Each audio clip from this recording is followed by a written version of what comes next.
নিজে তো হারাইছই, এখন আমাকে আর অনেককে আলাদা করার জন্য মিথ্যা মামলায় ফাঁসাইছো। একদম মুখ সামলা কথা বলবেন। অনেকের নামে যে মামলাটা করছো ওটা কি তুই জানি? স্যার, আমি মামলাটা তুলে নিতে চাই। খবরদার, অনেককে কারো কথাই আর কোথাও পাঠাবি না। আমার কপালটাই পোড়া, যাকে বিয়ে করতে চাই সে বস্তির মেঘলাকে বিয়ে করতে চায়। মনে হয় সবকিছু ছাইরা দিই, ছাইরা দিয়ে আসা আপনার বডিগার্ড হয়ে থাকি। আমার প্রজেক্টের সব শ্রমিক আপনারা নিয়ে গেছেন, আবার তাদেরকে দ্বিগুণ টাকার লোভও দেখিয়েছেন। কেন? এত যন্ত্রণা আমি আর সহ্য করতে পারতাছি না। আপনার বাচ্চার বাবা যদি সত্যি সত্যি আপনার স্বামী হয়, তাহলে ডিএনএ রিপোর্ট আলাদা হলো কিভাবে? একটা উপায় আছে। আমি শুনছি যেই সব মামলা থানায় নেয় না, ওগুলা নাকি কোর্টে নেয়। আমি আমার সন্তানের অধিকার আদায়ের জন্য কোর্ট পর্যন্ত যাইতে রাজি আছি। যতদিন পর্যন্ত ও মাইনা না নিব এই সন্তান ওর, ততদিন পর্যন্ত আমি লড়াই করে যাব। তাতে লাভ কি? আদালত যখন আপনার স্বামীর ডিএনএ টেস্ট দেখবে, তখন তো মামলা ডিসমিস হয়ে যাবে।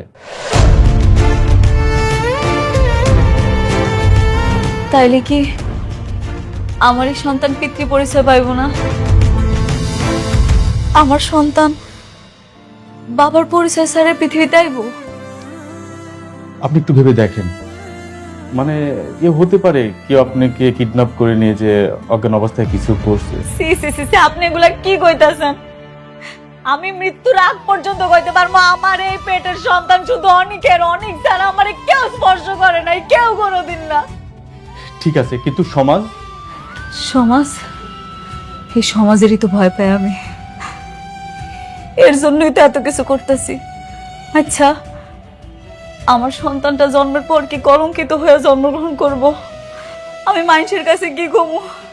আমার তো মাঝে মাঝে মরে যাইতে ইচ্ছা করে। আমি কেমনি কি করবো? আপনি একটা উপায় দেন, আপনি একটা উপায় দেন আমাকে। আপনি শান্ত হন, আপনি বরং বাসায় চলে যান, দেখি কোনো উপায় পেলে আপনাকে আমি জানাবো।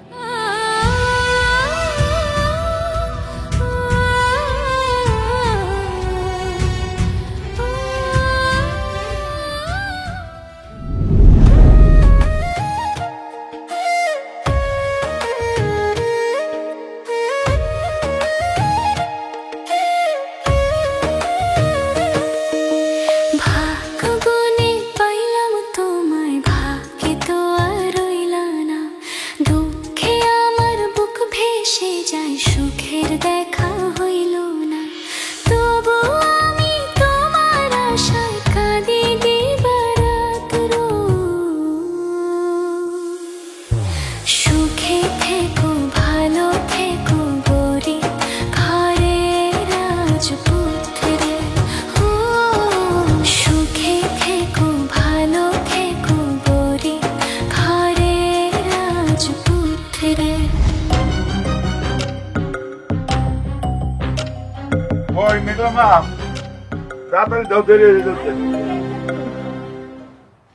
আসসালামু আলাইকুম। ওয়ালাইকুম আসসালাম। তুমি তুমি এনে কি জন্য? আঙ্কেল, আমি অ্যাকচুয়ালি একটা প্রস্তাব নিয়ে এসেছি। প্রস্তাব? কি প্রস্তাব? মানে কিন্তু কিভাবে শুরু করবো আমি না বুঝতে পারছি না। আপনারা মুরব্বী মানুষ, একটা প্রস্তাব নিয়ে এসেছি, আপনারা দাঁড়ায় আছেন, কেমন দেখা যাচ্ছে বিষয়টা? আচ্ছা, একটু দাঁড়ান না প্লিজ। আরে কি করো?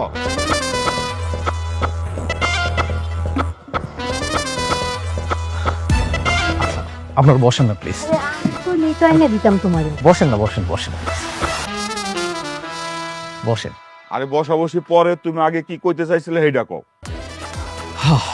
আঙ্কেল, আপনারা তো জানেন যে আসলে আমার বাবা মা নেই, আমি এতিম। আজকে যদি তারা বেঁচে থাকতো, তাহলে এই প্রস্তাব নিয়ে হয়তো বা তারাই আসতো। আরে এইসব আমারে কয়ে কি হইব? আচ্ছা বাবা, তুমি না কি প্রস্তাবের কথা কইলা?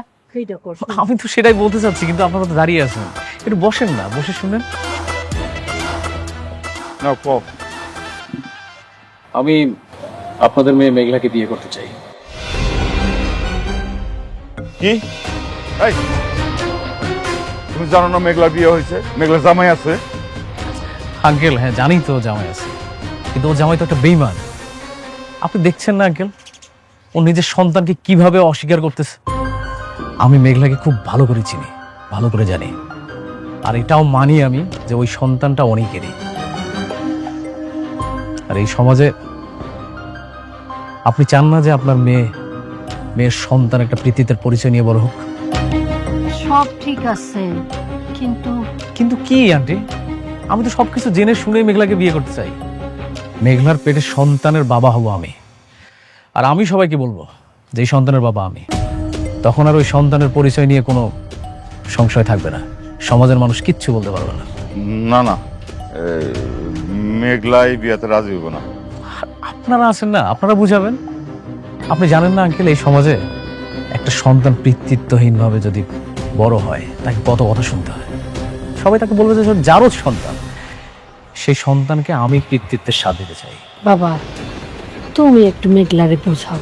আর আমি তো বুঝাবো, আর আপনারা তো গার্ডিয়ান মানুষ, আপনারাও বুঝিয়ে বলবেন। আর দেখুন, আমিও চাই মেঘলাই মানসিক যন্ত্রণা থেকে মুক্তি পাক, সেও বাঁচুক, আর আমি তার জীবনসঙ্গী হয়ে বাঁচতে চাই।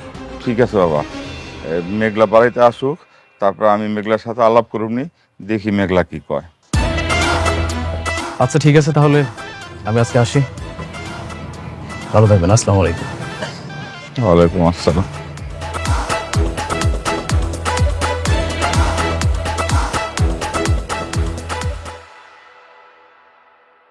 একটা কথা বলি বন্ধু, আমার না কেন জানি বারবার মনে হচ্ছে তোমার স্ত্রীর পেটের যে সন্তান সেটা আসলে তোমারই। এই উদ্ভট কথাটা তুমি কিভাবে বলো? ডিএনএ টেস্ট করা হয়েছে, কিছুই মিল পাওয়া যায়নি। আচ্ছা ঠিক আছে, মিল পাওনি এটা আমি বুঝতে পারছি, তারপর মনের ভিতরে একটা ঘটকা লাগে, বুঝছো? বাচ্চাটা আসলে তোমারই অনেক। ডিএনএ টেস্ট তো ভুল হতেই পারে, তাই না? এইসব বাদ দিয়ে কাজে মনোযোগী হও। আমাদের যে সাইডের কাজটা চলছিল সেটার কাজ কত দূর? যত দ্রুত সম্ভব পার্টিকে হ্যান্ড ওভার করতে হবে। এটার আপডেট কি? জি স্যার, কাজগুলা এই উইকের মধ্যে হয়ে যাবে। ঠিক আছে, যত দ্রুত সম্ভব কমপ্লিট করো। এই ফাইলটাতে আমি সিগনেচার করে দিয়েছি, এটাও কমপ্লিট করবে না।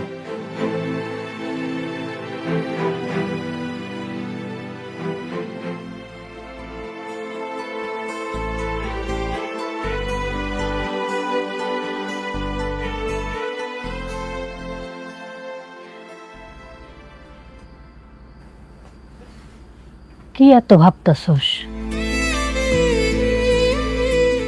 আল্লাহ জানে আমার এই সন্তানটার ভাগ্যে কি আছে। জন্মের আগে কত কিছু সহ্য করতেছে, ওর জন্মের আগে ওর বাবার পরিচয় লইয়া কত কাহিনী হইতেছে। তোর সন্তানের বাপের পরিচয় দেওয়ার একটা উপায় পাইছি। কি উপায়? কি লাগিস? কইতে দাও। আজকে না তোর জন্য একটা বিয়ের প্রস্তাব আইছে। ছেলেটা ভালোই, তোর সব কথা শুই না যাই নাও তোর বিয়ে করতে রাজি হয়েছে। কি কইতাছ আম্মাইডি? আমার তো এখনো ডিভোর্সই হইল না, তোমরা আবার আমার লগে বিয়ে ঠিক করে লাইতাছো। তোমার কইতে বলা। আরে কমু না, কইতে দাও।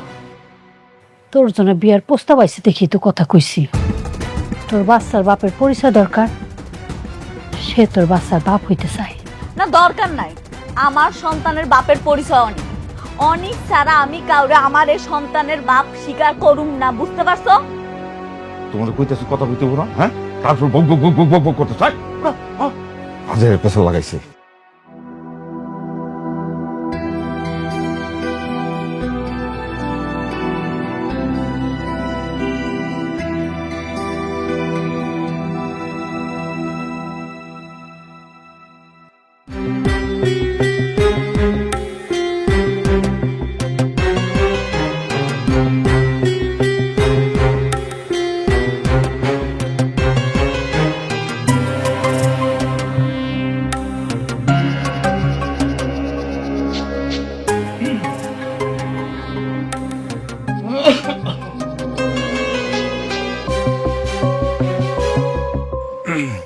বাবা রাতুল, ওই তোমার সাথে একটা কথা বলার ছিল। হ্যাঁ বলেন। না, তোমার চাচি বলতেছিল তুমি নাকি ওই যে অনেকের বোরে বিয়ে করবে, এরকম নাকি একটা ফাইনাল ডিসিশন তুমি নিয়ে ফেলছো। হ্যাঁ নিয়েছি তো, কিন্তু কেন নিয়েছি সেটা তো বলেছি। আমি বলতেছিলাম কি, মানে তুমি অনেকের বোরে বিয়ে করো, অসুবিধা নাই, আমাদের কোনো আপত্তি নাই, কিন্তু তার আগে আমার মেয়েটারে বিয়ে করে ফেলো। মানে আমার মেয়েটারে তোমার বড় বউ হলো, আমরা এই বিয়েটা না হাইড করে রাখবো, তবে বলবো না, বলবো না। আর আঙ্কেল আপনারা কি মানে কিসের মধ্যে কি পান্তা ভাতে কি? শুনেন, ভালোবাসা দিয়ে না পান্তাও হয় না। ভালো মন্দ কিছু খাইতে গেলে ব্যাংক ব্যালেন্স লাগে। কোথায় আমি স্বপ্ন দেখতেছি আকাশ ছোঁয়ার, আপনারা দেখতেছেন আমাকে নর্দমায়। বাবা, তুমি এমন ভাবে কথা বলতেছো কেন? মা, এখন আর আমাকে হয়তো আর ওর ভালো লাগে না, পুরনো হয়ে গিয়েছি তো। কথায় আছে না, টাকার গন্ধ পেলে মানুষ সম্পর্কে স্বাদগুলো তেতো হয়ে যায়। আরে সবে মাত্র আমি হাজার হাজার কোটি টাকার মালিক হওয়ার স্বপ্ন দেখা শুরু করছি, আর আপনারা সবাই উঠে পড়ে লাগছেন কিভাবে আমার স্বপ্নটাকে ভেঙে ফেলা যায়। মানে আপনারা কেমন মানুষ বলেন তো? আচ্ছা বাবা, তো তুমি উত্তেজিত না, আমি একটা কথা বলি, মানে তুমি আমার মেয়েরে বিয়ে করবা তো? মানে আশ্চর্য হয়ে যায়নি আমি আপনাদের আচরণ দেখে। মানে কেন বিয়ে করবো না? এমন অবিশ্বাস করেন কেন সবসময়? আসলে তুমি সবসময় প্রতারণা নিয়েই তো প্র্যাকটিস করে থাকো, এই জন্যই ভয়টা লাগে। দেখো বাবা, তাসের ঘর আর বালুর বাঁধ সেটা কিন্তু বেশি দিন টেকে না। আপনি কি বলেন? কিছু বলি না, যাই চলো তো। হ্যাঁ ঠিক আছে, ঠিক আছে।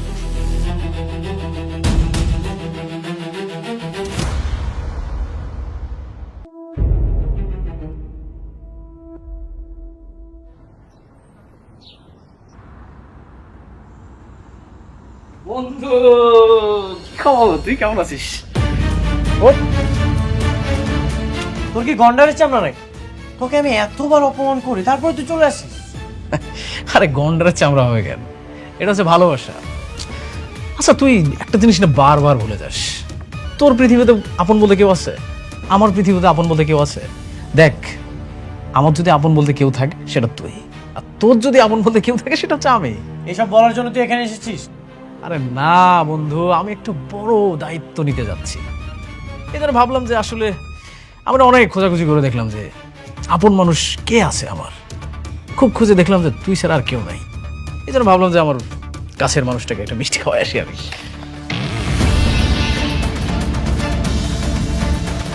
ভনিতা না করে ক্লিয়ার করে বল, কি বলার জন্য এখানে এসেছিস? বন্ধু, খাবার জিনিস ফেলাই দিলি, এটা কোনো কথা? আচ্ছা বসে শোন। দাঁড়ায় কথা। তুই না সবসময় শুধু এক্সাইটেড হয়ে যাস। শুনবি? শোন, তোর প্রথম স্ত্রী মেঘলা, দেখ বেচারির না আসলে এখন বর্তমান কেউ নাই আপন বলতে। একদিকে একা একটা মেয়ে, আবার আরেকদিকে পেটে একটা সন্তান, সেই সন্তানের আবার কোনো পরিচয়ই নাই। এইসব বলার জন্য তুই এখানে এসেছিস? ও আচ্ছা, মেঘলা তো তোকে কাজ দিয়েছিল। মেঘলার দালালি করার কন্ট্যাক্ট নিয়েছিস নাকি? আরে না না না, এমন কিছুই না। শোন, আমি হচ্ছে তোর প্রথম স্ত্রী মেঘলা, আর তোর অনাগত সন্তানের দায়িত্ব নিতে যাচ্ছি। আর বন্ধু হিসেবে আমার একটা দায়িত্ব আছে না, বল? আর ওর সন্তানের তো আবার একটা পরিচয় লাগে। এই জন্য আমি তোর স্ত্রীকে বিয়ে করে তোর সন্তানের বাবা হব। মেঘলা তোকে বিয়ে করবে? কেন করবে না? তুই তো দ্বিতীয় বিয়ে করে খুব সুখে আছিস, ও কেন একা থাকবে? এগুলোতে আমাকে কেন বলছিস? আমি কি এগুলো শুনতে চেয়েছি নাকি? আচ্ছা, এত বড় একটা সুসংবাদ আমি তোকে না দিয়ে থাকতে পারি, বল? তুই একবার ইমাজিনেশন করে দেখ, তোর অনাগত সন্তান আমাকে বাবা বলে ডাকবে, আবার তোর প্রথম স্ত্রী মেঘলা, তার সাথে আমার বিয়ে হবে, আমরা একসাথে থাকবো। রাতুল,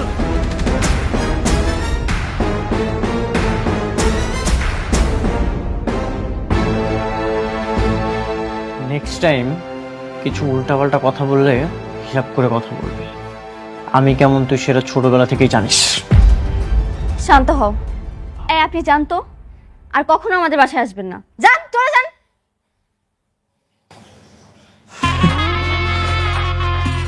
তুই বন্ধু হয়ে বন্ধুকে হাত তুললে, ঠিক আছে, যা, ভুলে গেলাম।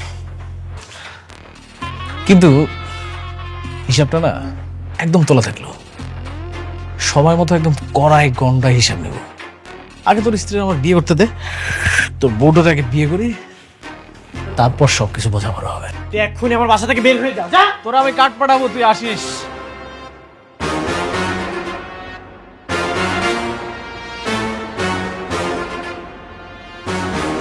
ওর এত বড় সাহস আমার সামনে দাঁড়িয়ে আমার সাথে উল্টাপাল্টা ভাবে কথা বলে। তার কি দোষ? তোমার স্ত্রী তো তাকে বিয়ে করতে চেয়েছে, এজন্যই সে জানাতে এসেছে। যা মন চাই তা করুক, আমাকে কেন বল? তোমার স্ত্রী তোমাকে ডিভোর্স না দিয়ে বিয়ে কেন করতে চাচ্ছে সেটা জানতে চেয়েছো?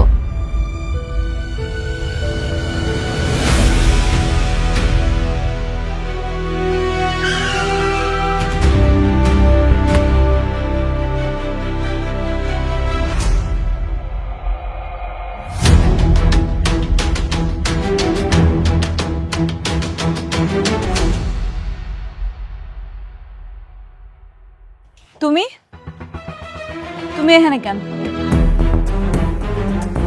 কেন, অন্য কাউকে আশা করেছিলে নাকি?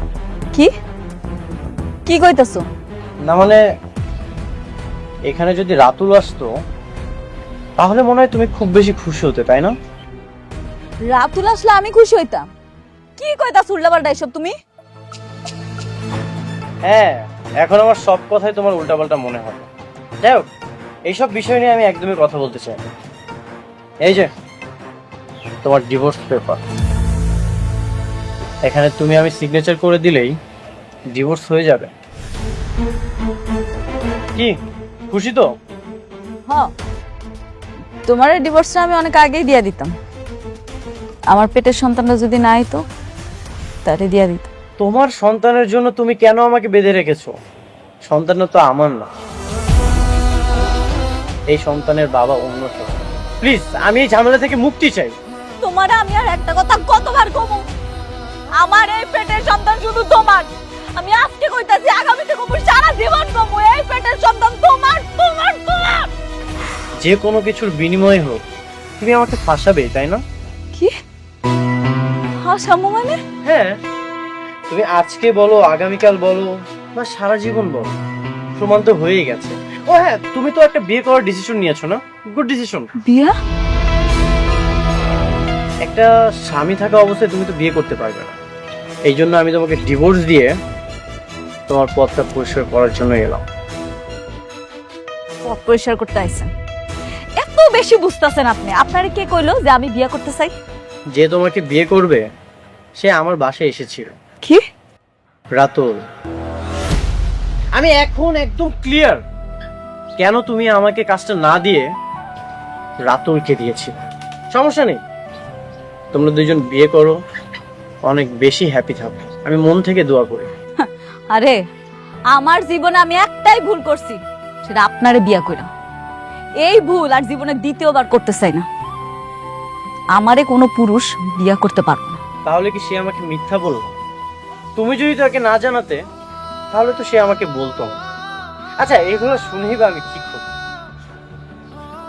এই নাও ডিভোর্স পেপার, এখানে সিগনেচার করে দিও। আমি কোনো ঝামেলা চাই না, তুমি আমাকে ডিভোর্স দিয়ে আমাকে মুক্তি দাও।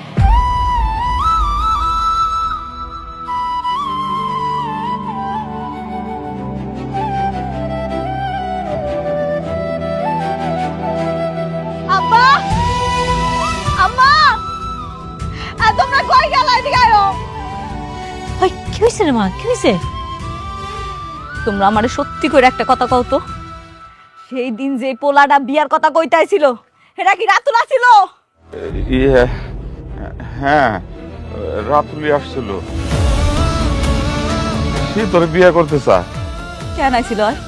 আর তোমরাই পাও লাগে আমার বিয়ার কথা কেন কইছো? ঠিকই করছি, সমাজের চোখে তোর সম্মান বাঁচাইতে চাইতেছি। আম্মা, আব্বা, তোমরা ভাবলা কেমনি আমার পেটে সন্তান থাকা অবস্থায় আমি আরেকটা বিয়ে করব? এই ভালোবাসো তোমরা আমারে? তোমরা না কেউ কোনোদিন আমারে বুঝার চেষ্টা করলো না, সত্যি করলো না, সত্যি না।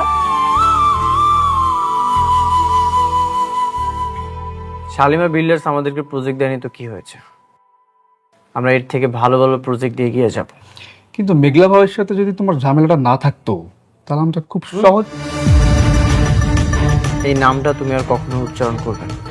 আচ্ছা ঠিক আছে, এখন রাতুল যদি মেঘলা ভাবিকে বিয়ে করে তাহলে তো সে তাকে দিয়ে অনেকভাবে ইউজ করবে, কিন্তু আমি না এখন পর্যন্ত বুঝতে পারছি না মেঘলা ভাবে শালিমা বিল্ডার্স গ্রুপে কি করে। কি আর করবে, আমার তো মনে হয় শালিমা বিল্ডার্সের যে ম্যানেজার ওকে খুশি করে তারপর মেঘলা চাকরিটা পেয়েছে। তাই বলে এত ক্ষমতা?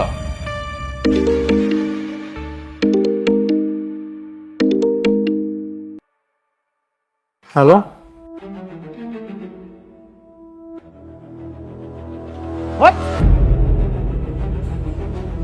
ঠিক আছে আমি এখন আসছি। আমাদের সাইডে একজন শ্রমিক মারা গেছে।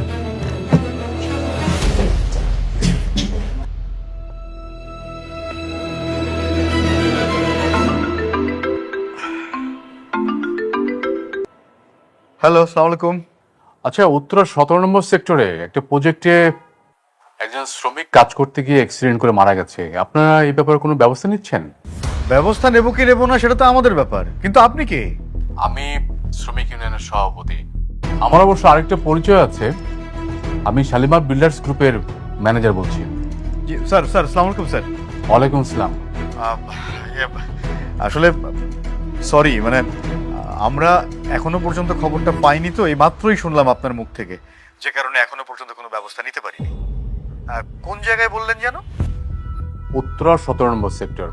আচ্ছা আচ্ছা, জি আমরা এক্ষুনি ব্যবস্থা নিচ্ছি, এক্ষুনি।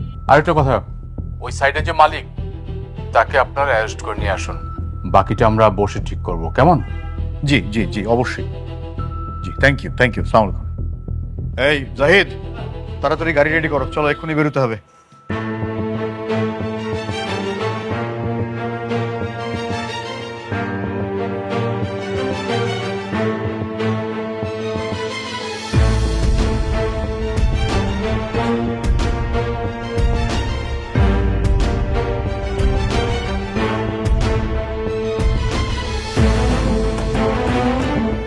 কিভাবে কি হলো? স্যার সাইডে কাজ চলতেছিল স্যার, সম্ভবত উপর থেকে পা স্লিপ করে পড়ে গেছে স্যার। স্লিপ করে পড়ে গেছে মানে? তুমি কোথায় ছিলে? আমি কতবার তোমাকে বলেছি সেফটি ফার্স্ট, নিরাপত্তা আগে তারপর কাজ। স্যার আমি নিচে ছিলাম, হঠাৎ করে একটা সাউন্ড হলো, আমি দৌড়ে এসে দেখি এই অবস্থা স্যার। দেখেই আপনারা সরেন তো।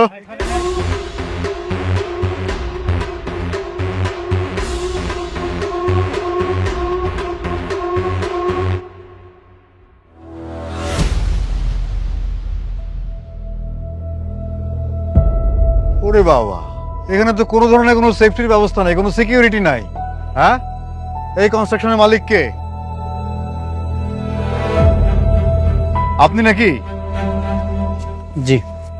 আপনার সঙ্গে ইদানিং আমার খুব ঘন ঘন দেখা হয়ে যাচ্ছে।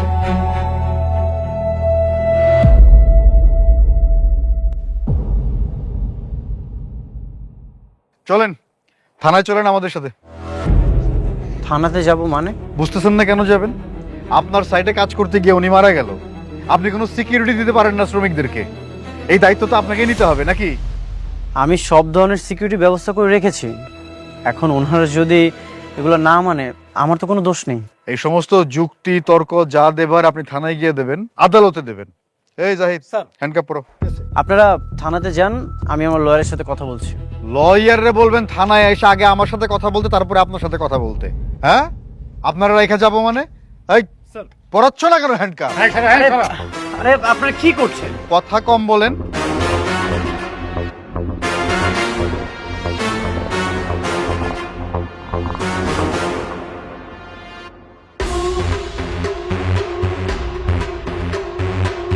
নিয়ে আসো তাড়াতাড়ি, দেখি সরেন আপনারা।